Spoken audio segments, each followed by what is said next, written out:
They thought I was just the housekeeper, invisible, harmless, someone who'd always be in the background. But the thing about being in the background? You hear everything. You see more than you should. And sometimes, you start to feel things you can't ignore. Have you ever been so close to someone you shouldn't want that it starts to drive you a little crazy? Like, you're brushing shoulders in a quiet kitchen, and suddenly your whole body forgets how to breathe? Be honest, would you risk everything for one night with someone you knew you could never have? Backhand index pointing down, tell me in the comments. I want to know.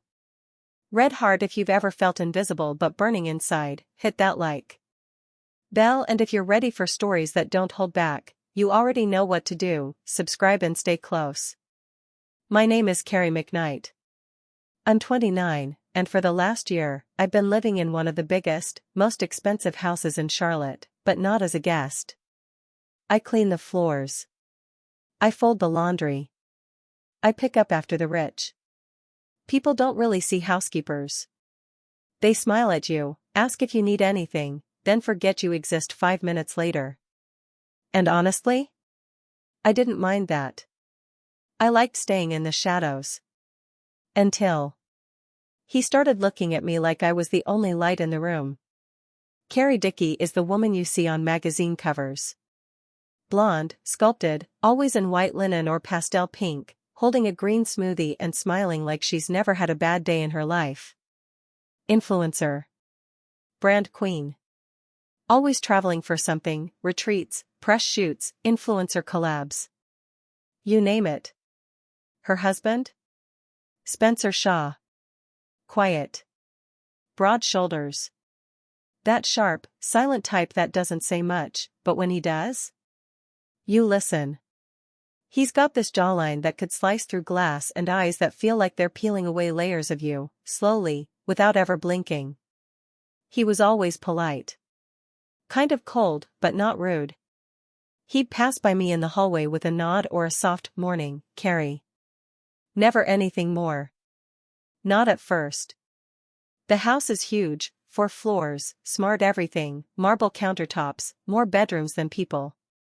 Staff come and go, but there's a core team. Pearl Moss, the cook, who's been there forever.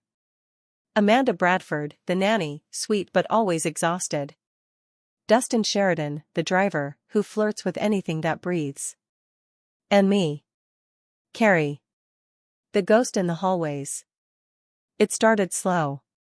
That's how temptation works, right? It doesn't crash into your life like a storm. It creeps in like fog, soft and quiet, until one day you can't see straight. I noticed Spencer watching me. Not in a creepy way, not at first. Just, longer than usual. Like he was seeing something he wasn't supposed to. Like he was thinking things he hadn't thought in a while. One morning, I was wiping down the kitchen island, and I looked up. He was standing there, coffee in hand, eyes locked on mine. Just for a second too long. No smile. No words. Just heat. Then he turned and walked out like nothing happened. That was the first time I felt it in my chest. Like my heart forgot its rhythm. I started feeling things I wasn't supposed to. Watching him as he adjusted his tie in the foyer mirror. Hearing the way his voice dropped when he answered business calls. Smelling his cologne on laundry day and holding the shirt against my face for just a second too long.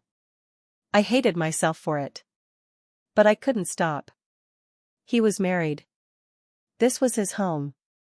And I was just the help. Just the housekeeper. But one night, everything changed. Some nights stay with you forever. You don't remember what you wore, or what the weather was like. You just remember the way someone looked at you, like you were the answer to every question they'd stopped asking. That night started like any other. Quiet. Still. Too still.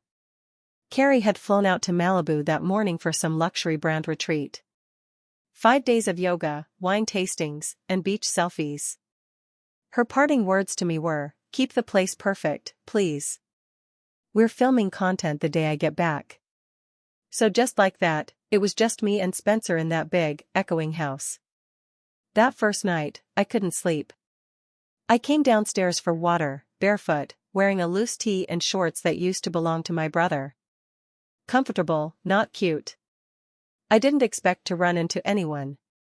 But there he was, sitting at the kitchen island, scrolling through his phone, a half-empty glass of wine in front of him. He looked up when I walked in. Can't sleep either? I shrugged. Too quiet without everyone around. He got up, grabbed another glass, and filled it for me without asking. I took it, a little hesitant, and sat across from him. We didn't talk much at first. Just sipped. Sat in the silence. Then he said something that caught me completely off guard. Do you ever feel like you're surrounded by people, but still completely alone? That broke something open between us. He talked. Really talked. Said he felt more like a mannequin than a husband. That everything between him and Carrie was curated for photos, for followers. They hadn't slept in the same bed in months. Every conversation was about brand deals, travel, or how he was killing the vibe by not smiling more in her posts. She doesn't even look at me anymore, he said, staring into his glass. Not really. I shouldn't have said anything. I should have nodded, maybe offered some vague, neutral comfort. But my mouth moved without asking my brain. I look at you. His eyes snapped to mine. I tried to backpedal. I mean, just, like, I notice things. How quiet you are. The way you move through the house like you're trying not to take up space. He didn't say a word. He just stared at me, like I'd said something he didn't know he needed to hear. Then he stood up. Walked around the island. Stopped right in front of me. I should have gotten up. Put the glass down. Walked away. But I didn't. He reached out and tucked a strand of hair behind my ear. His fingers brushed my cheek, warm and slow. My breath caught. Carrie, he said. Just my name. But the way he said it made me feel like it meant something more. I nodded, barely. My hands were shaking. Then he leaned in. The kiss was soft at first. Careful. Hesitant.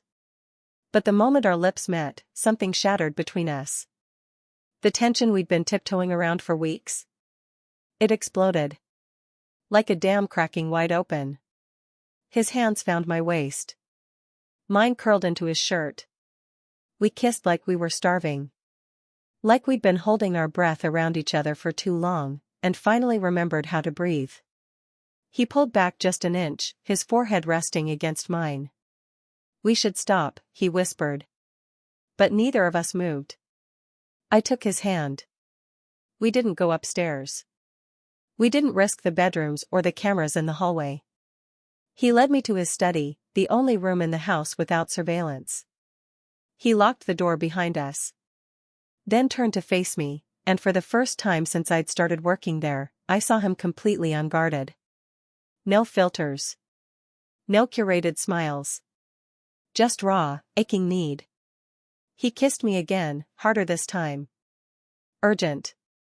His hand slid beneath my shirt, skimming across my skin like he'd been imagining it forever.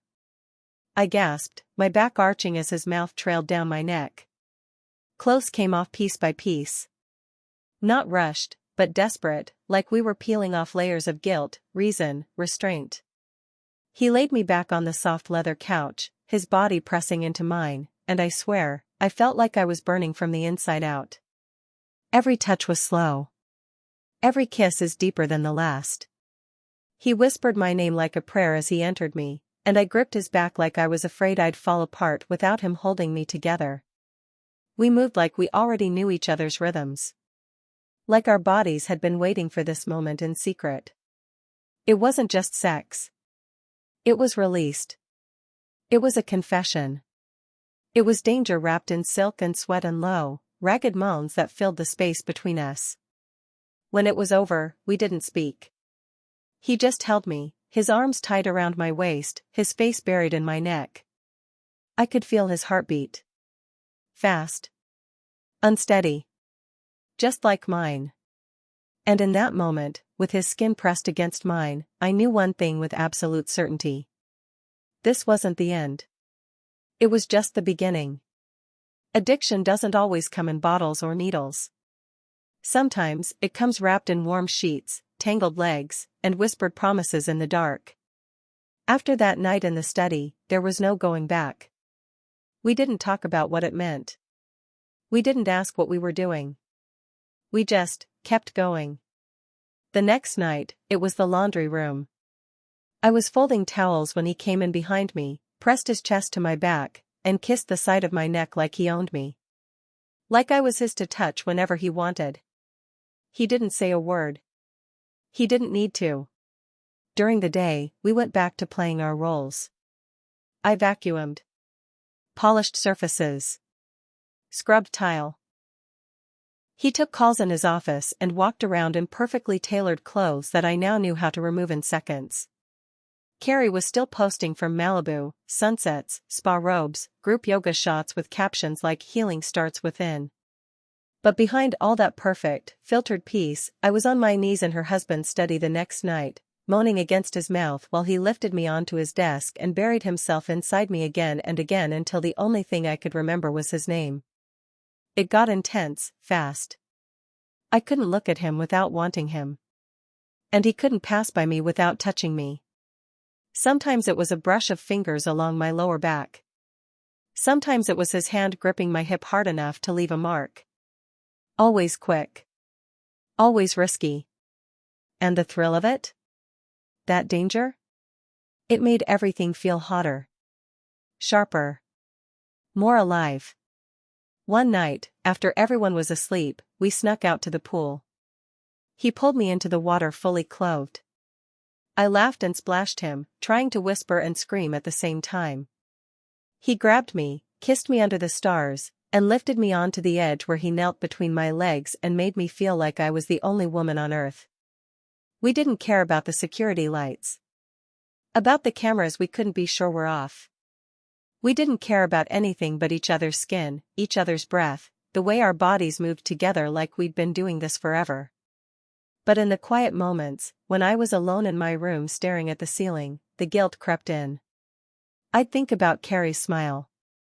About how she once gave me a pair of designer flats because she said I reminded her of her little sister. I'd think about the kids who called me Miss Carrie and hugged me before bed. I'd think about who I was becoming, and how badly I wanted to keep becoming her, just for him. It made me sick. But it also made me feel alive. And that contradiction? That mess? That's what made me fall deeper. Others started to notice. Pearl started giving me these slow, sideways looks. Not judging, exactly. Just knowing. Like she could smell the sex on me. Amanda stopped chatting with me over coffee in the mornings. She started avoiding eye contact altogether. Maybe she'd seen something. Maybe she heard us once. God knows we weren't exactly quiet in the laundry room that one night.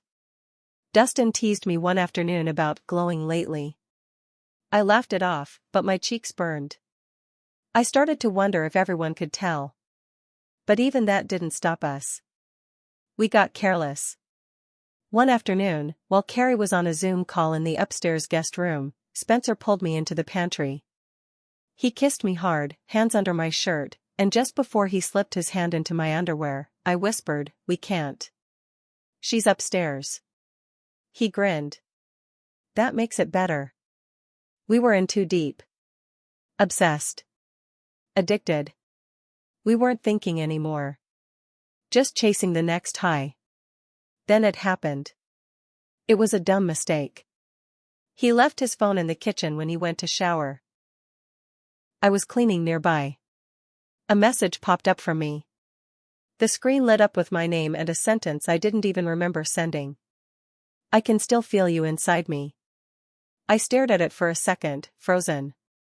My heart started pounding.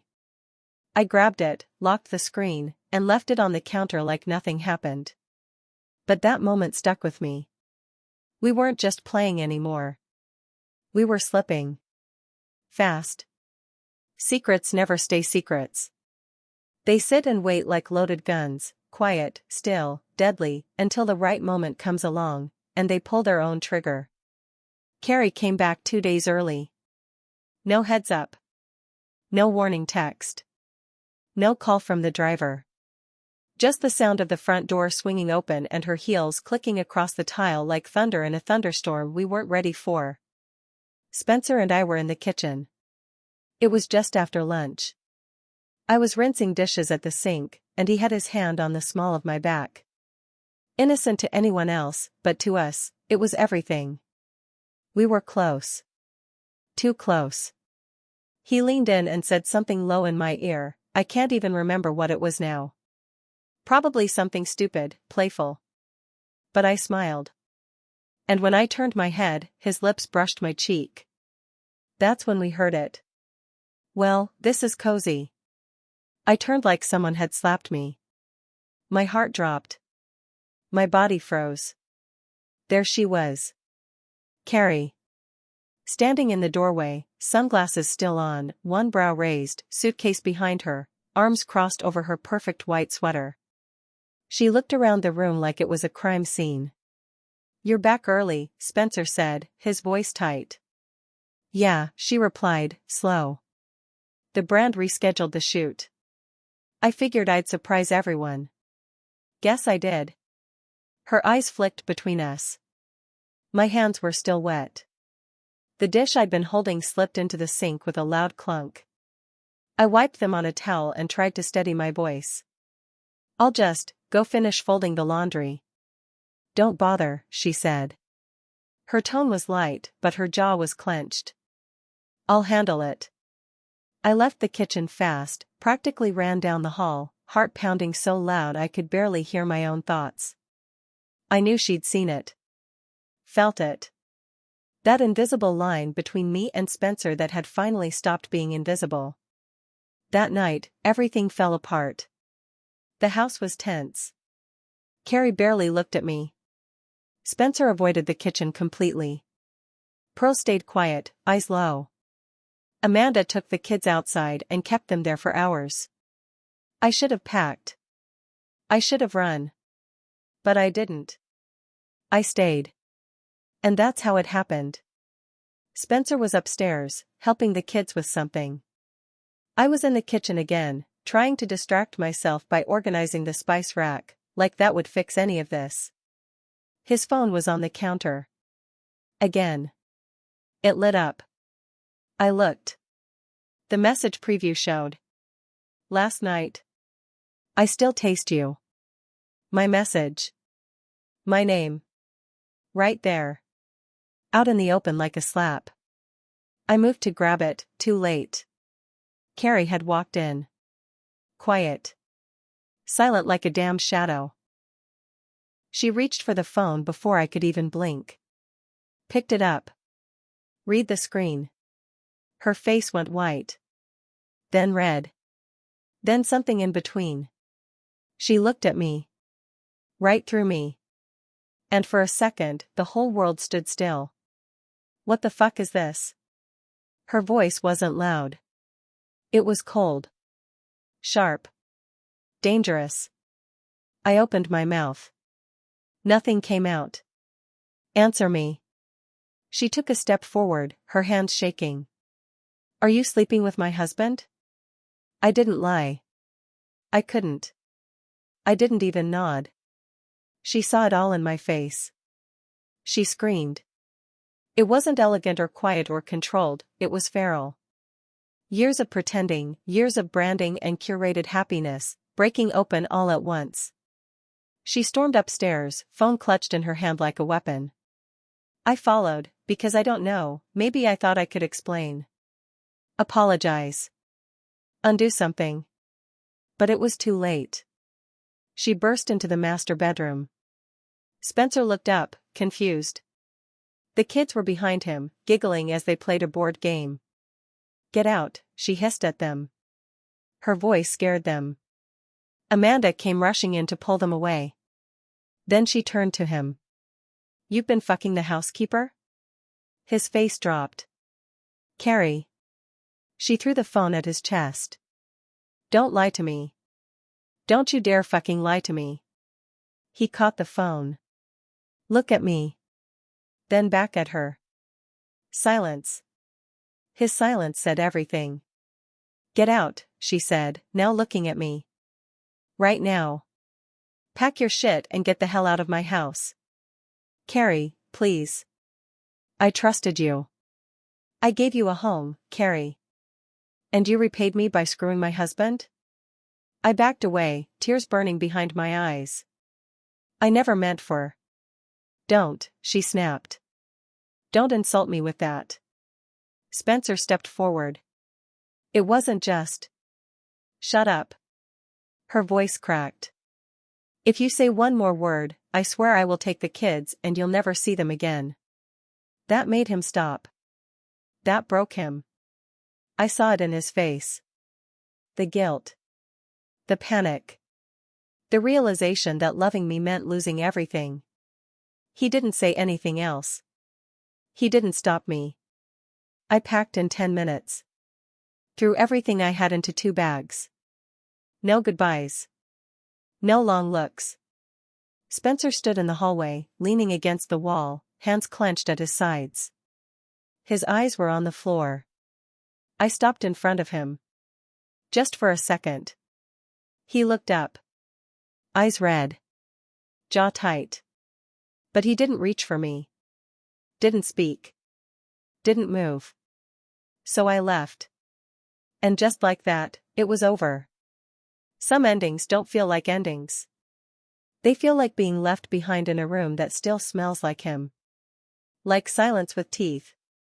Like a heartbreak that keeps on breathing.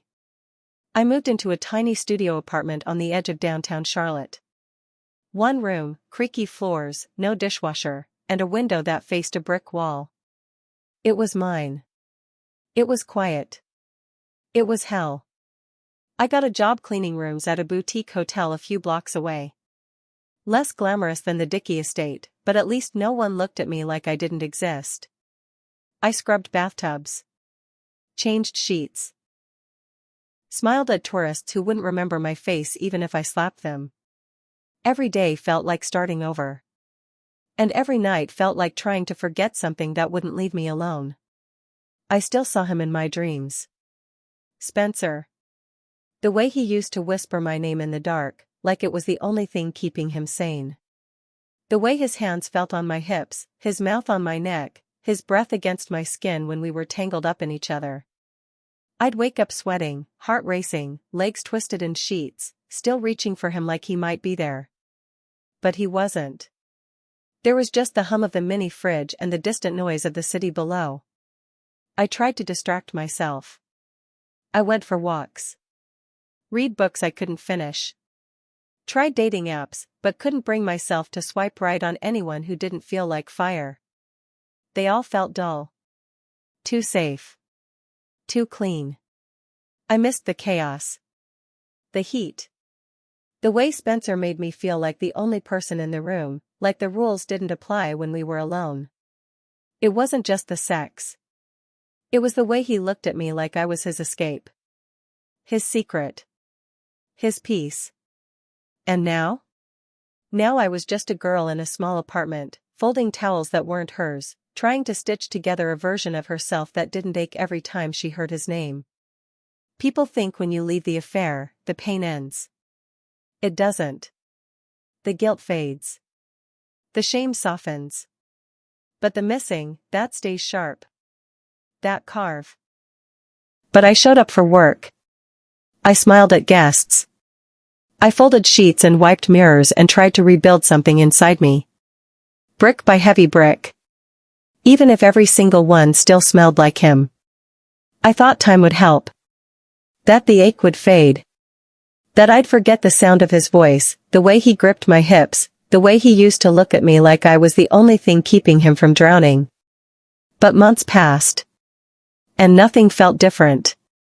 I kept waiting for a clean break, for some final breath of closure. But instead, all I had were dreams and silence. Until the message came. It was late. I'd just gotten home from the hotel. My feet were killing me, and all I wanted was a shower and a kind of sleep that didn't come with memories. My phone lit up. Spencer Shaw. I froze. I hadn't heard from him since the day I left. Not a word. Not a call. Not a text. But there it was. She's gone. Just 2 words. I stared at them for so long the screen dimmed. Then another message. She took the kids. Filed for divorce. I lost everything, except the memory of you. My chest clenched. My eyes burned. I sat down on the edge of my bed and reread the texts until they blurred. Then the phone rang. His name. Again. I answered without thinking. Carrie. God. That voice. It hit me like a freight train. I shouldn't be calling. I know that. But I needed you to hear it from me. She left. It's done. The house is empty. Cold as hell. I didn't speak. I still think about you. Every day. Not just your body. You. Your laugh. Your heart. The way you looked at me like I was more than what I'd become. My throat tightened.